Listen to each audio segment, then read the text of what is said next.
отговора на лайфа. Да, аз сега познах, ще видим колко човека ще бъдат заинтересовани. Аз нямам много последователи, чакай малко, исках и да направя. Ами аз виждах, че имаш само 1000. Имам много, а моите са стабилни. Чакай малко сега да видим. Е така. А, така и хората могат да те видят. Ами, Танюша, не знам, Питам, какво е това да бачкам? Не разбирам тази дума. бачка не е работа да работиш. Такова, те си оправяме. Да. Сега разбрах. Ами, Еди, задавай си твоите въпроси, като имаш. Искам да те питам, тук съм си подготвил някои въпроси да кажеш. Значи имах предвид, че това видео, което правим сега с тебе, ще го пусна в YouTube. Повече хора да могат да го видят. Да, Ютуба не повече съм хора да била. могат да. Защо не ми изпрати твоите въпроси да си подготвя малко? Ами те не са кой знае какво въпроси, не са притесняй. Представи я първо, казва Майк. Ами да й дам възможност сега да се представи, освен. Казвам се Таня, съм бесарабска българка от Украина. Съм този човек, който се бие в гърдици да докаже на всичка България, че ние, бесарабските българи, не ни е забранено да говорим на български и ние са забранени в училищата българския език. Това не е вярно, не знам защо в България това се разпространява, с каква цел. Аз имам дума, мисли защо и от кой това е направено. Който умен, той ще разбере. Ама не знам защо хората на мен наживо ми утвърждават, че аз лъжа за това.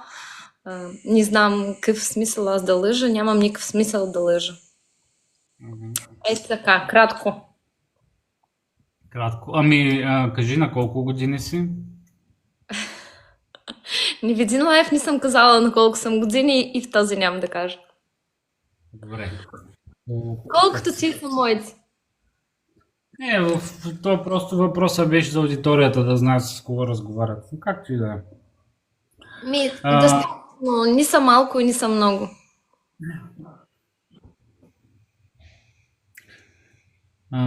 да. Значи, Танюша, имам така, сега подготвил съм някакви въпроси тук. Вече тебе зависи как ще ми отговаряш, как ще тръгне разговора. Значи, първо, Ако ми е загрузена главата, може би нещо ще... Няма да може да отговоря, но ще се постарая. ще можеш, лесни са въпроси, не се преснява, не си на изпит. Сега първо да те питам, общо, дали си била в България? Била съм в България, когато бях асманинка. Аз пеех в хор. На хор ходех. Не на хор, ами в ансамбъл Славей.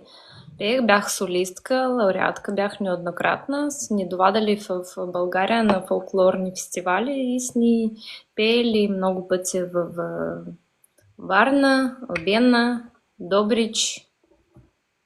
Възможно още където си има съм била в 5 клас, вече не помня. И бях още в 18-та година бях в България и тази година бях в България при моята родната сестра малко на гости. Сестра ти е в България? Да, родната ми сестра и не само родната ми, и братовчетката ми с братовчета ми са в София. И много другари имам в София и по всичката България. И пред войната додзеха, и после войната додзеха още повече. Добре, да пристъпим към малко по-сериозните въпроси тогава. Къде изучавате български язик там? Ами гледай, всеки човек, който е роден в нашото село, и не само в нашото село, на Бесарабия, той вече говори на български, защото това е майчиния, бащиния език. Всеки човек говори на български. Но ако са майката и бащата са българини, в моето поколение всичките са българи. Няма никакви намешани други националности. Като са избягали толкова години от турското робство на тази земя,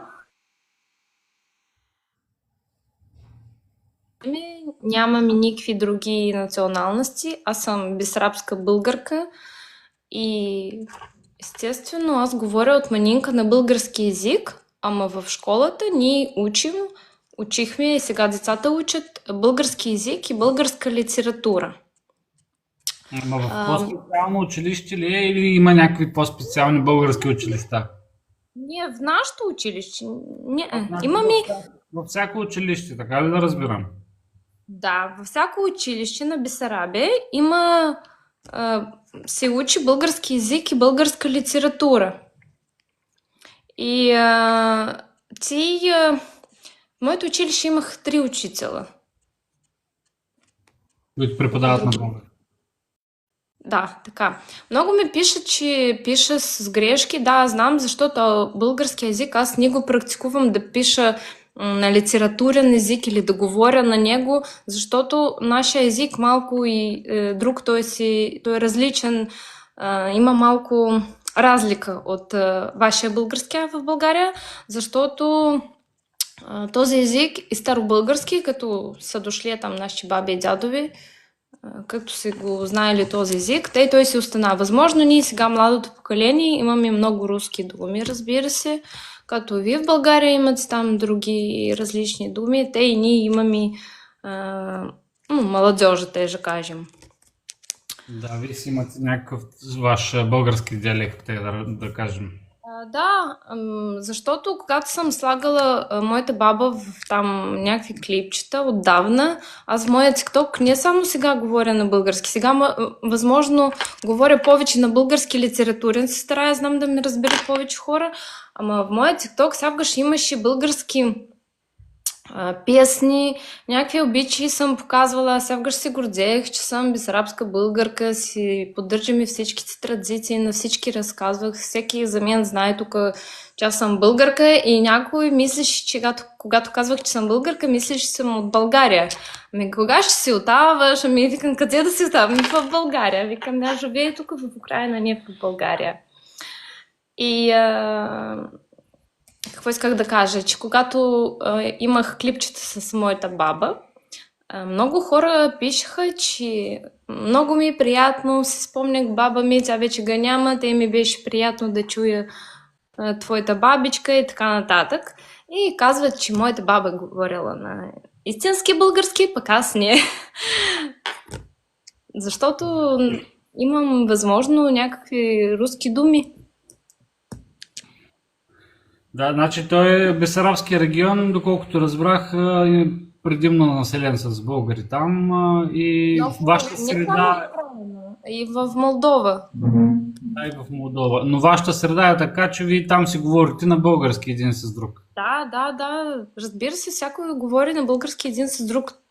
Аз ми казват, че тук съм говорила специално на български, имам украински акцент, ама от деца знаят какъв е украински акцент, ако аз на украински не говоря. Аз на украински език не говоря. Много малко не идем в магазините, нещо, ако ми кажат, ще отговоря на украински за уважение на човека.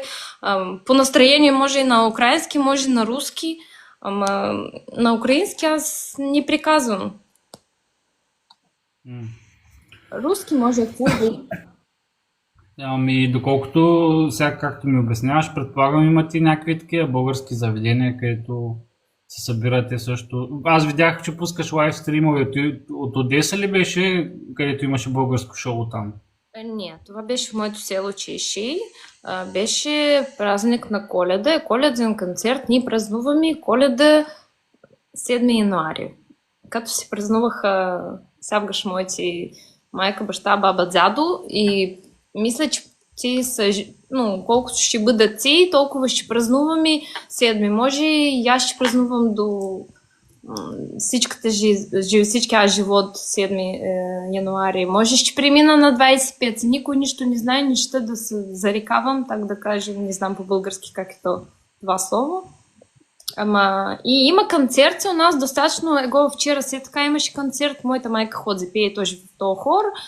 Те бяха в друго българско село и тоже много беше красив концерт. Го гледах в лайфа. И в нашите села очень часто има концерти. Добре, ами... Така бях. Аз, моите Само... четка, всичките ние сни певици, така ще кажем, таланци. Имах предвид, че въпросите ще стават малко по-сериозни. Всеки следващ въпрос ще става малко по-сериозен. Колко време се изучава български език в тези училища там? Ами от началния клас и до 11 клас. Аз не помня, мисля, че не от първия клас се учи български, ама възможно от първия. От 5 си точно, аз вече не помня от кой клас. От 5 си точно, като и руски имаше 2 пъти в неделята, украински, всичките езици се уча единакво по часовец. Не, че там беше един път в неделята или един път в месец или неделно училище или не. Наред с всичките уроци се учиха и езика и литературата. История ние не учихме на България. Значи вие говорите там в тази бесарабската общност, говорите 3 езика, задължително. Така да разбира. 2 повече, български и руски. Да, и украински също, нали? Но в Одеската област малко кой говори на украински.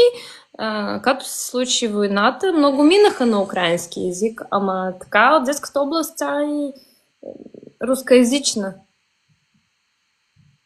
Разбирам. Добре. Ми казват, че говори с украински акцент. Мислиш... говоря по-лошо, чем на български, да ви кажа. Мислиш ли, че има някаква омраза в украинското население върху бесарабските българи? Не, пак не, 300 пъти не, нивгаш не. Украинците на толкова ни обичат, никакво притесняване няма, не знам откъде е взето това нещо, ама това не е вярно. Никакво притеснение няма. Украински канали довадаха на село да снимат нашите обичаи. Ако бяха украинците ни обичали Бесарабия или както казва, че Зеленски запретил най-главния канал, където и Зеленски нямаше да дадат да снимат български обичаи, нали? Така. Първо. Второ, Украински културен център довадеше да снима наш обичай прит. Ако знаеш какво е то прит, то обичай, ако се е съхранил в България, в моята къща, у мен дома, това е снимано, как мама ни облича с носийци и не изпраща на прит.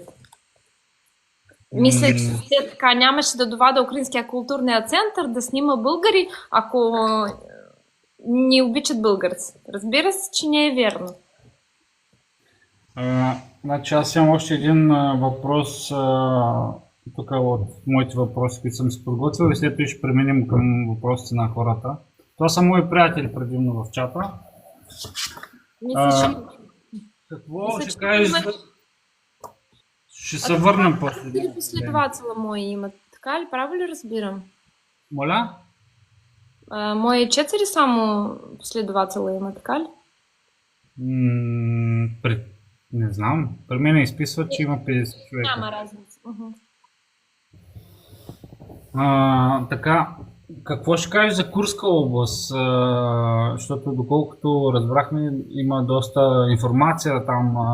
Аз ги следя в разни други канали, какво точно се случва, но има и много пропаганда. И се чуем на кое да вярваме вече. Възможно. Тук няма да ви оправя, защото аз не съм силен политик и в последното време аз малко гледам тези новини, защото главата е така военна. Вече първото време, след това се четеше, се гледаше и така нататък. Сега аз не гледам, не чета и това няма да кажа кое е право, кое не. Което го знам, го казвам. Което не го знам, няма шанс да фантазирам, да измислявам и да лъжа. Това на тази тема не може да говоря. Аз ще задам един-два въпроса тук от чата и пак ще се върнем на нашите неща. Така, Айде. господин Майк, мой приятел, казва, как успявате да запазите българската култура жива 300 години, а в България TikTok тя изчезва след 5 минути? Малко не разбрах. На първата част на въпроса го разбрах. Как ние успяваме. Ами това... Как сте успели да запазите българската култура жива 300 години? Ами, Какво е по-важното? Другото беше, нали, обобщение. всичкото... Защото ние в TikTok нашата култура изчезва. В TikTok, виждате, и сигурно и при теб има, аз ги чета и твоите коментари на видеята, виждаме, при мен коментират хейтери много, но като им отвориш профилите, те си имат руски знамена по тях, някакви руски видеа са си качили, за мен това не са българи. Те може да имат българско гражданство, но те не са българи. Ами не знам, искам да ти кажа, откровено не съм чела всичките коментари, защото ти са толкова много, аз нямам толкова време да ги чета, аз гледам там уже хората там между себе си, там ведат каквито си диалоги, аз уже нямам толкова време и в някакви теми не съм компетентна да дискусирам с тях. И за това, което беше въпроса. Нашите баби ни са го передавали. Има такива жени в село, които са взели за това да се съхранят всичките тия традиции, да ги четим, да ги съхраняваме. Различни концерти правим, обичи. Имаме музей. Мислех, че когато ще бъда на селото, ще влизам в музей, ще покажа нещо, но не се получи. Има български музеи. Има музей в нашото село, да, той е много стар, един от старите музеи по българските села, там има много разно. И тези предмети, с които са такали раньше, тези старовинните, всичките урки, върцена и това всичкото, което там вълна се чепкало, първи орудие труда, костюми, различни монети, различни разкопки. Много разно има там в нашия музей. И пак казвам, всичко се е съхраняло и се передава от манинка. Ми харесваше да пее, като чуя, че имам глас. Ме взеха да пее сразу на български. Аз руски песни малко съм пяла там. Дом култура някой път съм пяла. Така бях солистка, пях български песни и конкурс имаше в Украина, където бяха различни таланти. Бяха и на руски, и на български, и на украински, ама аз ходих сякаш да възступавам с български песни и бях част лауреат, на първо място взимах. Така. А втората част на въпроса за TikTok не разбрах за 5 минути, че изчезва. Въпросът не беше толкова важна втората част, няма значение. Значи виж по-сериозния въпрос. Защо според теб има война сега? Според мен? Това е причината. Не знам каква е причината. Мисля, че причините са много и виновати тоже има много. Това е моят отговор, не повече. Не мисля, че един човек е виноват в войната. Разбирам. Ами, дай да изясним сега някои, защото по нашата българска телевизия доста неща се казаха, от които ние тук будните хора в TikTok знаем, че това са пропаганди и лъжи, но искам и един човек да го каже, който реално живее там. Чепразова не избягва въпросите за войната. Чепразова не е политики, тя не може да говори за война. Чепразова и компетентна в други неща, а не в войната. Това е разумен човек. Отбягва тези въпроси. Мисля, че ти ме е страх нещо да кажа или някой ми е платил, може само да върхне с пръста. Ако мислиш, че си запозната, можеш да отговориш, иначе, нали... Не знам кой е това, не знам. Не е нужно да отговаряш. Значи, въпросът ми е следния. Сега, разбрахме, че в Бесарабия са горили български знамена. Това вярно ли е? Не. Не съм гледала тези видеа, ми скидваха, даже неща да ги гледам, да се ядосам, защото в 14-та година аз бях в град Одеса и не разбирам защо ме питат на колко години съм била. Каква разница на колко години съм била? Ако знам, че не е така. Аз живея в този град И искам да кажа едно. Че да беше верно, ако един украинец да беше запалял един българин, нашите българи, ние сме дружни, ние сме брат за брат. Българи гагалузи щяха да се сберат и да запалят всичките, които го бизя българин. Ние не сме като в България, всякой се гледа за своята си къщичка. Тук всяко един се подкрепа. И ако бяха обидели бесарабските българи, щеше да има отговор. Не знам как да кажа. А това не е вярно. И ние щяме да говорим за това, щяме да блъскаме по братците, българи, спасете на и така нататък. Ако вие те сме переживали за нас, а че ние, бесарабските българи, сме притеснени, защо, искам да питам, защо никой не дойде от България да се сбере някаква делегация, да довада да се спасява бесарабските българи? Вие, ако сте такива за нас силно сме переживали, както там пишат, като съм погледнала в новиници, сълзе пуснах и намразих украинците. Ни един украинец не е побарнал българин. По-скоро българин ще побарни украинец, че е много пъти. Да, ами за това, че са горили хора, не е за горили хора, но това... Българския културен център, тогава, когато се започва това развитие в центъра, нашия българския културния център се намира в центъра на град Одеса.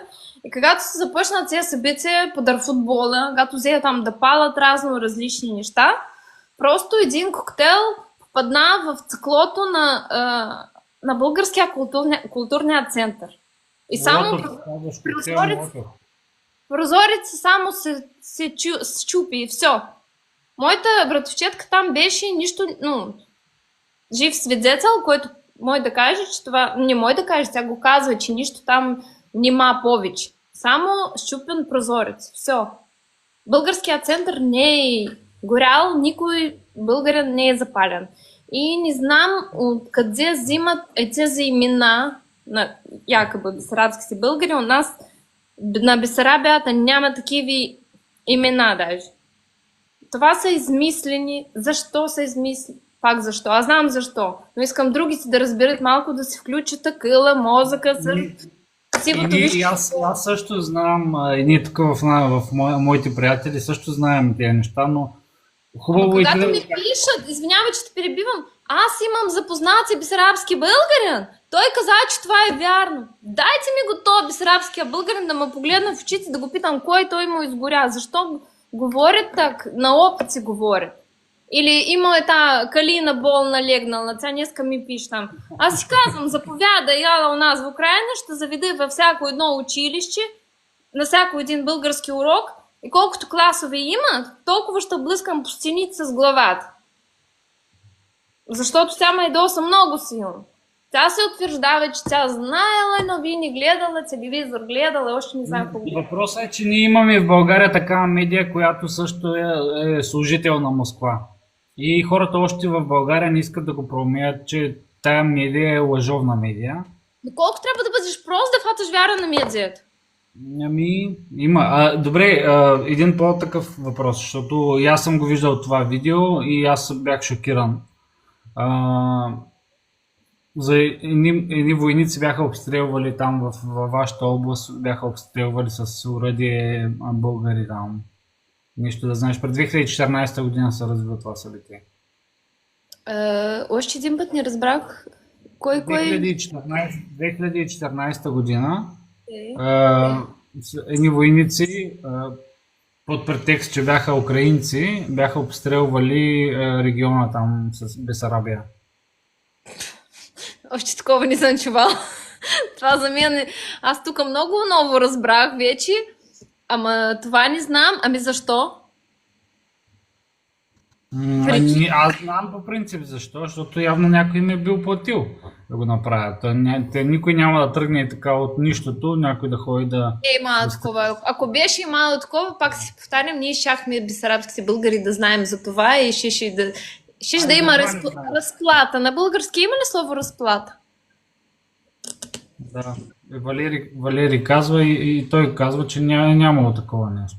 Да, разбира се, че няма. Тук какво искат да направят? Аз ще кажа на тия, ако има тук русофоби, ще ви обясня. на български язик, на бесарабски, може и малко 1% комодой от това, каквото аз ще кажа и то ще е убо. Казано ви да ви се промиват мозъци, да имат си ненавист за украинците. Ама украинците нас ни не притесняват, пак казвам. По-скоро ние ще ги притесним, като сни българи. Ние сни малко по-различни българи с вас. Ние сни все-таки друг менталитет сни. Възможно има нещо общо, но ние сни други. Ние сни по-сплацени, по-дружни. Да, виж, тук пак казва една жена ли е, мъж ли, живи ги изгориха. Ви казвам Да. в момента. Аз тоже там бях, тоже тук съм запалена, половината го няма, това е пластмаса сега. И главата Няма точно е друга, такова не нещо. е моята. Косите тоже си ga нарастих, нема. Също казва, никой не е закачал Бесарабия руски платени пропаганди. Хубаво е хората да го променят това нещо. Че съществува нещо такова наречено Ама за пропаганда и какво тя е българци, платена. за какво българци фата вяра на руските, а не на своите си българи? Ма те вярват на новините, разбираш ли? Те вярват на новините, защото по нашите новини, по нашата телевизия, националната телевизия, дават тези неща. Факт. Не И разбирам. аз ги призовавам да не вярват специално на BTV, нова телевизия, не бива да се вярва. Съм шокирана. Има такава в България такава пропаганда и затова хората са така настроени. Ти Трябва да виждаш го. българци от Бесарабия. Нас не трябва да нас спасяват. От какво? Да, от какво? Ние Какво ще кажеш за президента Зеленски? За Путин вече всички знаем какво е мнението. Зеленски много хубав хуморист. Всичко, каквото може да кажа за него. Когато беше хуморист, много го обичах. Сега като президент не го харесваш толкова много. Когато го избраха, бях за него. А после се мина време, разбира се, че не е така вече. Ами той не може да поеме изцяло вината за такова нещо. Той не е един, какво да кажа. Той же не сами той решава. Или като ми кажат, ви кажи на вашия Зеленски. Сейчас аз ще кажа на Зеленски, на Радзив, на Путин, ще ги избираш. Аз тук решавам важни въпроси. Тя Таня че празва велики Бог. Тя ще реши всичко. Кажете на вашия Зеленски. Кажете на вашия Радзив, не на нашия Зеленски. Вие се оправете само ви напред. След не казвайте на другите. Ние не може да се оправим, това е вярно. Разбира се. Виждаш какво става при нас. Руските знамена постоянно пишат коментари и хейтят. Ама аз не може да разбира защо. Ти видя ли в видеото, което го качих, където казват, че жахнат България, няма да се играят с България. Каквото си там не виждам коментари. Не от Калинка, не от Петранка, не от Пейчева, не от никой. Няма нищо, там си мълчат, си натискат парцалици и в устата си пълни с сливи. Защо никой не пише? Или някой не разбира на руски? На руски разбират всичките българи, аз знам. Старото поколение руски го знаят много добре. Старото поколение и някой на средна възраст. Разбирам, младото поколение изобщо не разбират руски. Не разбира. Там няма нищо сложно да се разбира. Не разбират, ама се за Русията. Не разбират, ама точно и аз това, което ме навява на мисълта, че има нещо сбъркано за самия народ. Всичките държави са хубави, ма няма умен ръководител, с който да ги държи.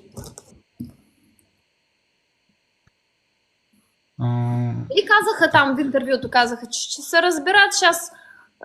Там питат, какво ще правим с България, с Румъния? А ти отговаряш, ще ги жахнем. Жахнем, аз не знам, разбирате ли какво е това слово, ще ги жахнем? Ще ги бомбим. Чакайте, ще се разберем сначала с Украината. Ние с Украината с сюсюками си играем по чуть-чуть, а с Румъния, с България ние няма да си играем. Ние сразу ще ги убим. Нави вашия брат, който първия път възпаси и не в своите си интереси, ами в интересите на Русията. Не спаси руските България, че българци му са брат за брат, като пише Вазов, братка. Той след не разбра кой е братушката. Един такъв последен въпрос ми мисля да приключваме, защото вече направихме повече от половин час. Вече тогава може да дам думата на някой друг, ако иска, но мисля, че повече от половин час не е желателно да го правим това нещо.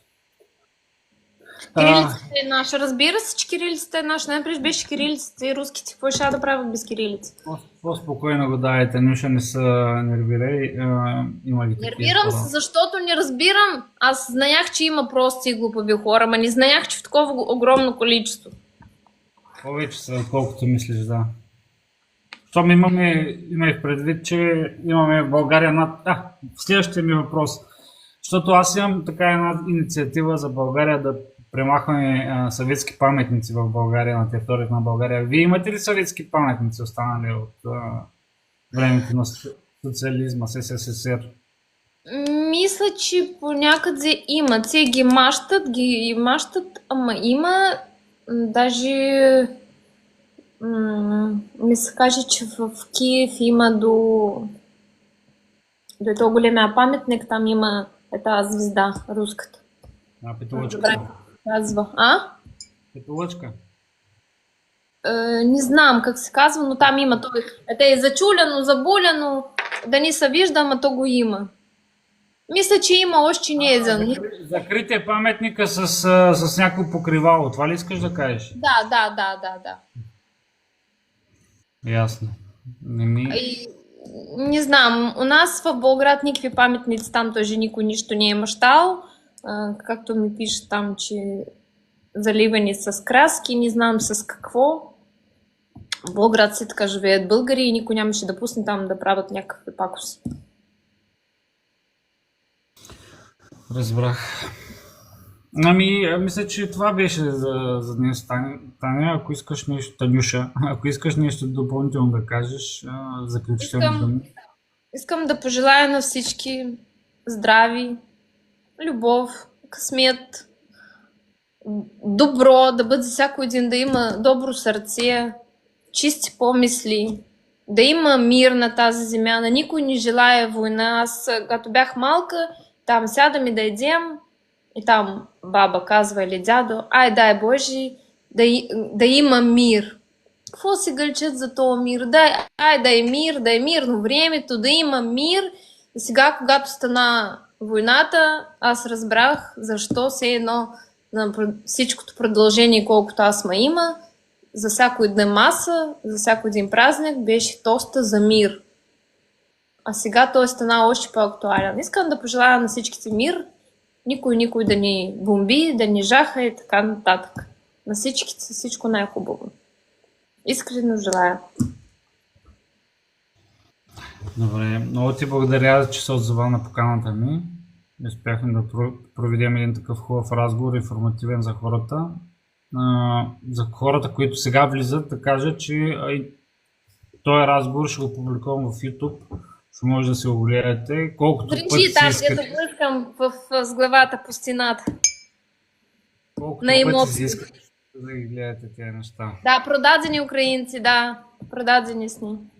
Сейчас сберете се и махнете Зеленски. Сейчас тук ще мина по къщата, ще се сберем и жим ще го майнем. Нямам проблеми. Както кажеш, така ще бъде. Хората им е платено да ги постват тези коментари. Аз не ми платено. Никой няма да се дава парици на... Има достатъчно прости хора, ти не трябва да плащаш. Разбираш ли? Не разбираш. Просто хората има от съветския режим много комунисти при нас, които са били членове на Комунистическата партия в България и те мразят всичко, което е против Русия. Защото са се ползвали от облаги. Нали разбираш? Те са ползвали привилегиите на държавата, на властта и искат ги обратно тези привилегии, но никой не им ги дава и те в знак на завист и на злоба показват това, което виждаме. Вярвам, че и при вас сигурно има някакви такива хора, които искат Русия пък. Има, има, не са малко, има. Да.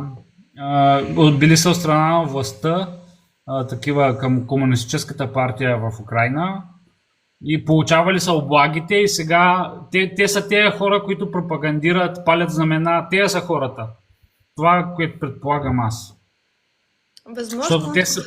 те са ползвали облаги, давали са им нали, апартаменти са им давали, те са можели по-свободно да излизат по времето на СССР Ами у и нас, те обратно този режим. извинявай, че те прибивам, Мируб, на една ситуация. Пример ще приведе. Карахме сега от Германия, си идех от Украина и спряхме на границата и седеше една жена. Аз колкото пъти седяхме, тя си даваше паспорта, аз го виждам, че той е червен, ама аз мислех, че тя е българка, защото тя си помисля главата, раз е червен или молдованка. По-моему, не знам, на молдованите червени ли са. Аз видях, че е червен паспорта и тя казва, възможно сега според мен ще има малко, ще се задържим. И си мисля, защо? Тя си подава паспорта, аз гледам, че там Орела двуглавя, викам, разбрах. И ние седим пълен автобус с хора, от Украина, така ще кажем. И никой на тази жена нищо лошо не каза, че тя е от Русия, ни ga изхвърляха от автобуса, никой нищо на тази жена не каза. Просто всички си чекаем тя да мине там на украинската граница и задават въпроси, къде отива, какво, защо, там много човека го разпитват различни неща. Ама никой нищо лошо не каза, защото ние сме с войната с Русия. За мен това е, мисля, че нещо уважение към човека не е виноват. Аз не казах там, бе, отавай си, кажи на Путин там, или така нататък. Никой в автобуса нищо не каза. Жената не е виновата, че има война. Така ли? Жената си мина тези въпроси и ги зададе и си карахме дальше. Тя се извинявайте, че малко ви създадах неудобства, там чекахме там 30 минути или колко пока там се разбирате с нея. И никой не каза, че Мадан, вокзал, Москва и така нататък. Защото ние сме хора с глави, с уважение, аз не знам. У нас такова няма. И българи има в Одеса, и разни различни националности, и ние никой не сме гонили. Тук се започна. Ти знаеш ли от какво се започна това всичко? Ако интересно, ще разкажа. Ами, добре, имам по принцип нямаме някакъв лимит от време. Разкажа, защото аз вече умалях, сейчас след това ще разкажа, отивам да си лягам да спя. Аз по принцип си записвах видео на български език, разбира се, защото съм българка, затова и си видя моя тикток и на руски, и на български. Бях записала едно видео на български и се обращавах къде нашите сръбските българи. Не къде българци в България. И това видео както се отиде в какъв начин в България, не знам как. И взеха да ми пишат там различни простоци. Взеха да ми казват, че Мадан, вокзал, какво правиш тук, отивай си, марш, така нататък. Така съм си вкъщи, мен начават да ме гонят и аз не мога да разбера защо. На кой аз какво лошо направях? Седа си дома, никой не барам, въобще без понятие и се начава това всичкото движение се започва. И когато публикуваш си видео от Украина и си говориш на български и те ти казват върви си в Украина. Отивай си, марш в Киев. Какъв Киев? Какво ще правя в Киев? Киев това е отделна республика.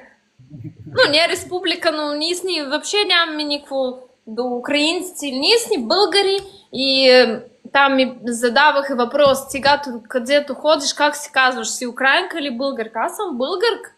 Да, аз ми украински паспорт, аз живея в Украина, но аз съм българка. Мога да кажа украинска, съм произхождението ми не е украинско, ми българско. И се започна това и не ми даде спокой, че хората ми изпращат където си. И спри се, за какво ти на никой не си интересна, спри се, стига уже тук. Вие додзехте на моя профил, вие са нет, за какво трябва аз да се мащам дете си от къщата?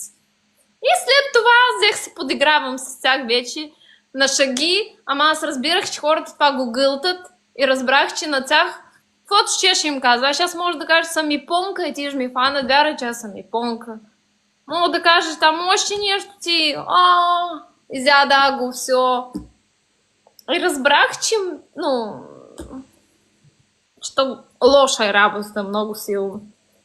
Да, много сериозна е пропагандата в Ама България. искам да кажа, ти се ми казва там, ти обръщаваш внимание само на лошите коментари. Не само на лошите. Аз в личници ми пишат много хора. Аз първите 2 недели, като сутрин се събуждам, мен толкова съобщенията имаш. Аз просто физически не можех да ги чета всичките, защото там много подкрепи имаш. Много. Само за всичкото време едно лошо съобщение беше им написал един, че да сдохна, да умра, че Путин ще дойде, ще не изби, че аз съм различна там, още каквато си такава. Това от хиляди съобщения беше едно. И се радвам, че това беше едно в личница, защото ти можеш да бъдат повече. Вот. Така, Яна. И хубави думи много тоже има написано в моя адрес. Много ми е приятно. Приятно ми. Ами, добре, Танюша, да приключваме тогава. Искам още веднъж да ти благодаря, че се отзова на поканата ми. За напред, ако искаш, може пак да ги правим тези неща, да говорим за ситуацията в Украйна, защото хората не вярват. Не вярват. Ето аз тук що го казахме, че е нямало изгорени. Те не вярват. Който не вярва, той сега почва да вярва. Българи, нямало изгорени земена и хората твърдят, че били ги изгорили живи хората там. Нямало е такова нещо. Слава Богу няма. Слава Богу няма. Бяха писали, че аз ме е страх да кажа, съм под давление на някой. Снима е страх да кажа, защото то няма какво да каже. Его гледай коментар от диктатора. Диктатор, моля се, не чули се и не бълнувай. Диктатор, не виждам аз никакъв коментар вече. Вече го майнах. Не знам, на мен ли беше адресуван или не, ама не разбирам хората, дето пишат такива неща. Лоши. Да, ами всеки има право да е болен мозък. Да. Така, Танюша, приключваме, значи последвайте, Танюша последвайте, тя също прави лайв стримове, може да ходите при нея да задавате въпроси за Украйна. Да, благодаря. И така, ще поддържаме връзка. Да. Ще напред.